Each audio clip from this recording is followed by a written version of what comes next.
there, it's Jan from Hope After Breast Cancer. Hey, I am delighted to introduce you to my friend, my pink sister, Anna Leonarda. Hi, Anna. How are you Thank today? you. Good, thank you. How are you? Good, doing great. I'm so glad you decided to join us. So, Anna and I met through one of our breast cancer support groups, Sex After Breast Cancer. It's a private Facebook support group. And she just launched a new app we're going to talk about. But I think I want to preface this by saying that so many women who go through breast cancer treatment have intimacy issues after treatment. And it's for a variety of reasons. Most often, the complaints are lack of libido and painful intercourse. And it happens a lot. The Sex After Breast Cancer group grew by 48% in the last 3 months, and we have over 5,400 women now.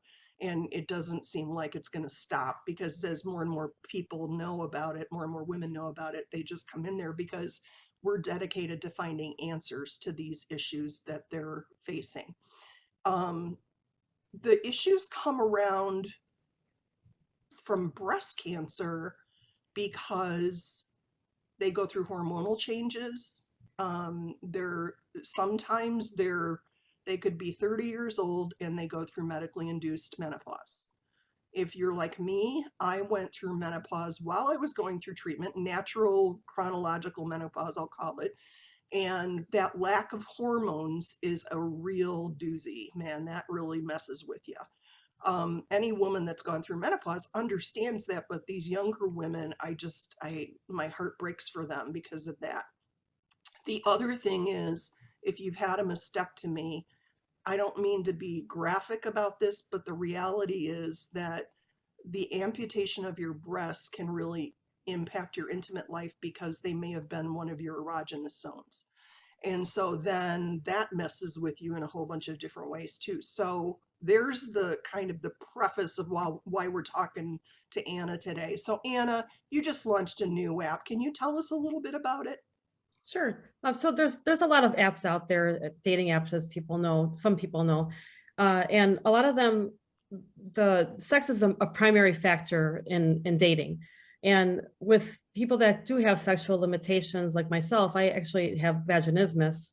Uh, it is intercourse just is impossible for me, and I also no longer desire it.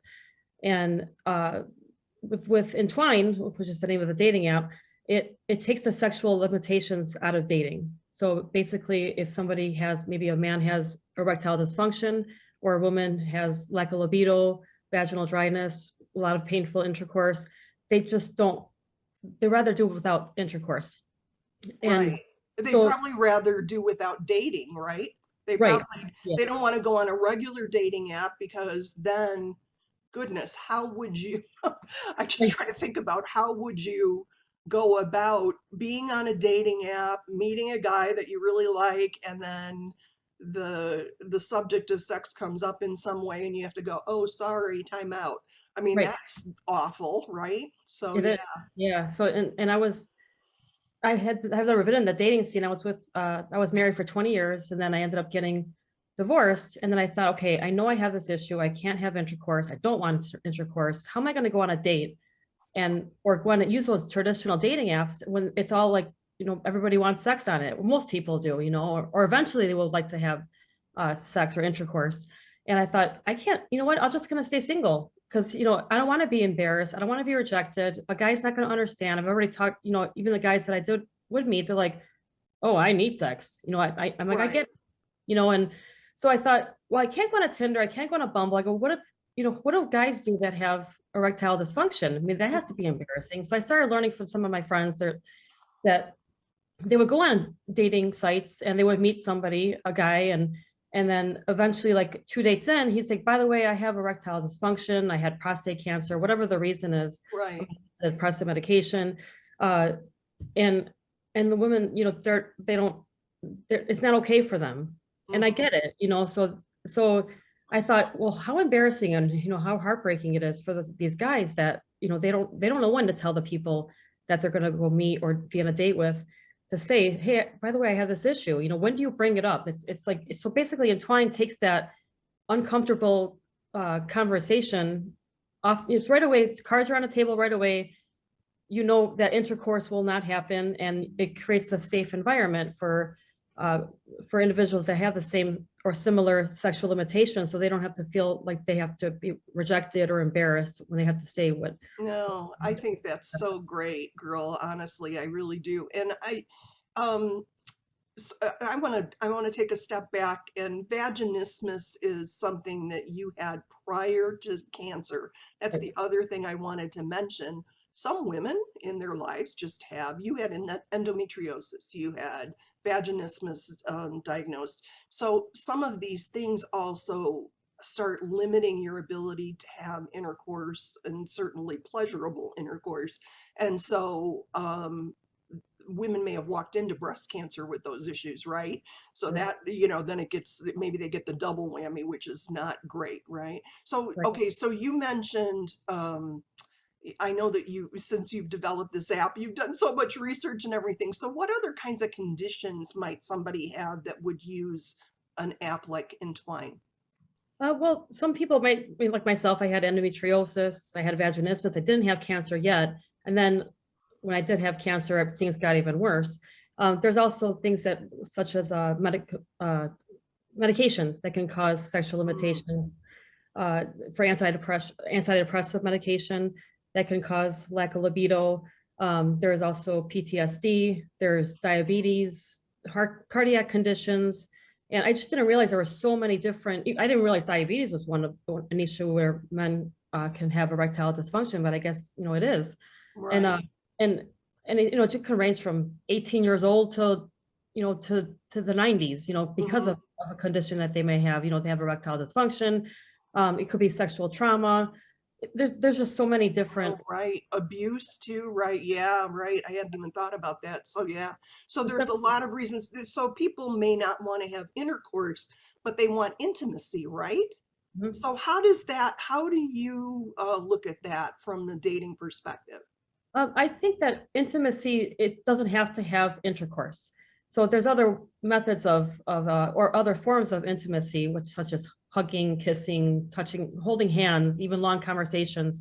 That's all forms of intimacy, and people crave those still. Maybe just because I can't have intercourse doesn't mean I don't want to be loved. I don't want to have any kind of affection. I love cuddling, I love kissing, but it's just I can't have intercourse, and so that's why we deserve to be loved too, I guess, so Indeed, yeah, indeed, sure. absolutely. No, I think there's such a need for this, and your ability to recognize that and take action is just really admirable to me. So, tell me about the website real quick. How do people find out more? Sure, they can go on entwinedating.com. And I'm gonna share my screen really quick. okay, Let me see if I can get to it. I think I can. I think I can. There it is. Okay. And so it's just very simple, but tell us about how they would download the app as well. so if they visit entwinedating.com, they can scroll down and where it says get entwined now, I believe it says, Hmm. and they can click on there, and then it'll open up their app and it's their app store, and then they can go ahead and download that app. Very cool. That's awesome. And tell us, how much does it cost to use Entwine? Entwine is actually free right now, so it will Yeah, be free. girl. I know. Yay! It'll We be like free. free. Yeah, it's going to be free. And then down the road, as the database grows, then we'll have the premium features available, but they'll be available at a Yeah. minimal cost, and it's That's optional as awesome. well. Yeah, no, and that's the thing that we want to do too, is help people that would want to use Entwine find this app. And so folks that are watching this video can send it along to their friends that they know might be interested, both men and women. It's not just breast cancer women. There's going to be a lot of breast cancer women on there, I'm sure, because I know that community so well. Are you also on social media? Yes, we're on Facebook and also Instagram. And Awesome. yeah, so you can Awesome. find us on Instagram at entwine_dating. And then Facebook is entwine dating, at entwine dating. Perfect, perfect. So you're building community there too, which is fun. So that's awesome. Good for you. Yes. Well, good. Yeah. Well, what's your final message for folks that want to use Entwine dating? I would just basically just, it's okay. It's a safe place. You can go on there. Just you have to pull the trigger and just kind of just go there and sign up. And there's other people out there that are suffering or struggling with like you are. And it's okay. You don't have to be alone. You don't have to just give up on finding a companion just because you have a limitation. And there's other ones that are out there like you, and they can't wait to meet you also. So just get on that website, sign up, spread the word, because there's a lot of people that don't want to talk about this. So there might be someone that you know that also could benefit from Entwine, and they just are embarrassed to talk about it. And if they go online and sign up, the more people we have, the more successful Entwine will be. It's currently available in the US only, but I have already had a few other people from different countries that are already asking, when is it going to be available in India? When is it going to be available in Canada? We need this here. Like, How just fun. no, Yeah. it's definitely needed. And I would love to just have it available worldwide. But when you do sign up, you may not see that many users right away, but just don't give up. Just keep checking back, and the database is going to just grow, and it's Keep going to be spreading the great. word, right? Yeah. Right. So that's great. Well, hey, applause for you and all of Thank the you. hard work that went into getting this off the ground. I'm just grateful to know that you're helping a huge community that we at Hope After Breast Cancer, we're about healing unseen wounds. And this is a big old unseen wound that, like you said, most people don't even talk about. And so I'm just really, really super excited to know that it's launched and ready to go. And I can't wait to start hearing stories about how people are connected there. Yes. So that's great. Well, That's thank you great. so much for your Thank you, time, Jan. Anna. And I'm just, wow, it's a delight to let people know about this. And like I said, I can't wait to hear about all of your success stories. It'll be fun to hear. Thank So you, that's Jan. great. So this is Jan James for Hope After Breast Cancer signing off for now. See you next time.